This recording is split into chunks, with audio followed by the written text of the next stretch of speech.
முதலமைச்சராக இருந்தபோது சேகர் ரெட்டிக்கு மணல் அள்ள ஒப்பந்தம் அளித்த ஓ பன்னீர்செல்வத்திற்கு ஊழலை பற்றி பேச அருகதை இல்லை என்று அமைச்சர் சி வி சண்முகம் தெரிவித்துள்ளார். விழுப்புரத்தில் செய்தியாளர்களிடம் பேசும்போது அவர் இதை கூறினார்.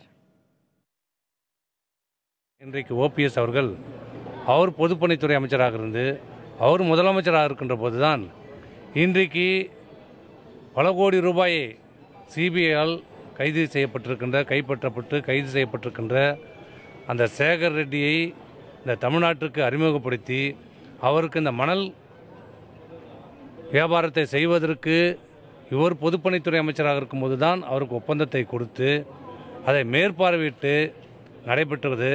அது மட்டுமல்ல, அந்த சேகர் ரெட்டி எனக்கு யாரென்றே தெரியாது என்று சொன்ன ஓபிஎஸ் அவர்கள் அந்த சேகர் ரெட்டியோர் திருப்பதியிலே இருவரும் சேர்ந்து கோயிலுக்கு சென்று வந்த காட்சியை நீங்கள் அனைவரும் பார்த்தீர்கள்.